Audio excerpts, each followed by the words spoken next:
हरियाणा के फरीदाबाद में एक 23 साल की लड़की से साइबर ठगी का एक बहुत ही हैरान कर देने वाला मामला सामने आया है। साइबर ठग ने लड़की को 17 दिनों तक घर के अंदर बंद रहने पर मजबूर कर दिया। कहीं आपके साथ ऐसा ना हो, इसलिए इस घटना को पूरा ध्यान से सुनिए।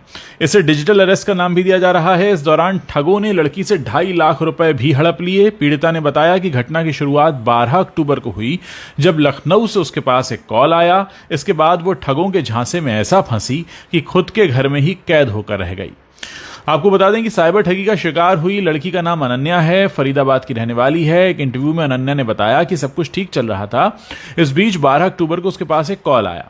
कॉल करने वाले ने कहा कि वो लखनऊ कस्टम ऑफिस से बोल रहा है और आपके आधार कार्ड के जरिए एक पार्सल कंबोडिया भेजा जा रहा है। इसमें कुछ पासपोर्ट हैं और एटीएम कार्ड भी हैं। खुद को कस्टम ऑफिस का बताने वाले शख्स ने अनन्या से आगे कहा कि वो 5:30 बजे से पहले इसको लेकर लखनऊ पुलिस में एफआईआर दर्ज करवा ले, नहीं तो उसे कोर्ट में पेश होना होगा। ये सुनकर अनन्या थोड़ी घबरा गई। वो अपनी मां को बताने के लिए जा ही रही थी कि सामने वाले ने कॉल को कथित पुलिस अधिकारी से कनेक्ट कर दिया। इस पर अनन्या उससे बात करने लगी।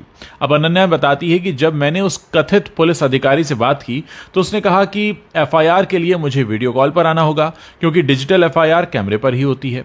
इस पर मैंने स्काइप ऐप ज्वाइन किया और कैमरे के सामने बैठ गई। सामने पुलिस की वर्दी पहने कुछ लोग खड़े थे और थाने जैसा ही बैकग्राउंड भी बना हुआ था। इसके बाद पुलिस अधिकारी ने आधार कार्ड और बैंक डिटेल्स वगैरह चेक करने की बात कही।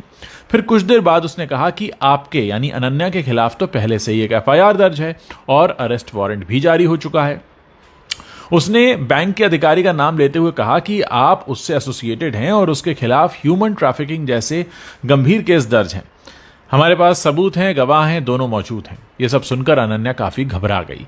इसी बीच वीडियो कॉल पर बात कर रहे कथित पुलिस अधिकारी ने कहा कि अनन्या, आप 1 मिनट रुकिए, हम आपकी बात सीबीआई अधिकारी से कराते हैं।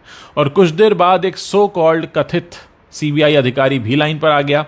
उसने अनन्या से कहा कि जितनी कीमत का आपके खिलाफ चार्ज है, वो बताया गया था करीब 3,80,00,000 का, तो उसका 5% यानी 15 लाख रुपया आपको अभी देना होगा, नहीं तो हमें आपको तुरंत गिरफ्तार करना होगा।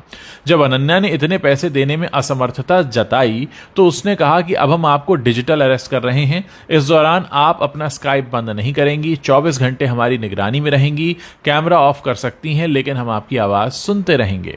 और इस तरह ये लड़की जो है ये अपने ही घर में कैद होकर रह गई। मतलब मामला यह था कि अनन्या ने जब अपने घर वालों को इस बारे में बताने के लिए कहा तो कॉल पर मौजूद जो शख्स था उसने सख्त लहजे में मना कर दिया। उसने कहा कि हम आपकी मदद कर रहे हैं, आपको इस बारे में किसी से बात करने की जरूरत नहीं है, यह बहुत गोपनीय मामला है। 3-4 दिन ये सब चलता रहा। फिर एक दिन कॉल करने वाले शख्स ने कहा कि अनन्या, आपका केस कोर्ट पहुंच गया है, जज से बात हुई, उन्होंने आपका केस प्राथमिकता पर रखा है, जमानत राशि के तौर पर आपको 15 लाख रुपए देने होंगे।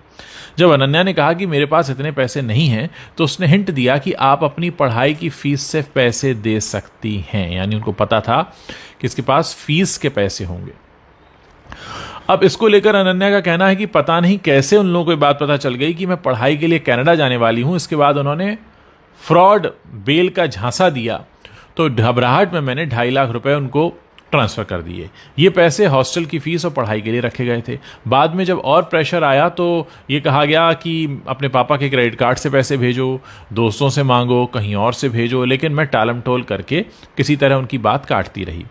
इस सब में हफ्ते भर से ज्यादा का समय कट गया। इस दौरान अनन्या अपने घर के कमरे में एक तरह से डिजिटल अरेस्ट रही, वो भी घर वालों से छुपकर, क्योंकि जब वीडियो कॉल करने वालों को पैसे नहीं मिले तो उन्होंने 17 दिन बाद ये कहा कि अब आप फ्री हैं, आपको डिजिटल अरेस्ट से आज़ाद किया जाता है। अब सवाल ये कि लड़की ने इतना दिमाग क्यों नहीं चलाया और उसने अपने घर वालों को बताया क्या? अनन्या की जो माँ है उसने ये कहा है कि पिछले कुछ दिनों से मेरी बेटी लैपटॉप 24 घंटे अपने साथ लेकर चलती थी, खाते पीते सोते जागते हर जगह वो ऑनलाइन रहती थी। हमें नहीं पता था कि उस पर निगरानी रखी जा रही है। डर के मारे वो ऐसा कर रही है, हमें बिल्कुल अंदाजा नहीं था। और पहले हमें लगा कि आईटी का बच्चा है, शायद काम कर रहा होगा, मगर हद से ज्यादा ऑनलाइन रहने और वो भी वीडियो पर ऑनलाइन रहने को लेकर हमें शक भी हुआ। फिर 17 दिन बाद मालूम हुआ कि अनन्या साइबर ठगी का शिकार हो गई है। अनन्या की मां कहती हैं कि दोषियों पर कड़ी कार्रवाई होनी चाहिए। जिस तरह मेरी बच्ची मेंटली टॉर्चर हुई है, किसी और का बच्चा ना हो। फिलहाल पुलिस ने केस दर्ज करके जांच शुरू कर दी है। दोस्तों, ये अपनी तरह का अनोखा मामला है जिसमें डिजिटल अरेस्ट किसी को किया गया। मैं चाहता हूं कि इस वीडियो को आप ज़्यादा से ज़्यादा लोगों के साथ शेयर करें ताकि ज़्यादा से ज़्यादा लोगों के पास ये सूचना पहुंचे और ये लोग जो इतने शातिर हैं किसी और के साथ इस खतरनाक काम को अंजाम ना दे पाएं। जितना ज़्यादा हो सकता है इस वीडियो को शेयर कीजिए। व्हाट्सएप पर शेयर कर सकते हैं, फेसबुक पर शेयर कर सकते हैं, टेलीग्राम पर शेयर कर सकते हैं, अपने दोस्तों के ग्रुप्स में भेज सकते हैं। लोगों को बताइए कि ये सब भी चल रहा है।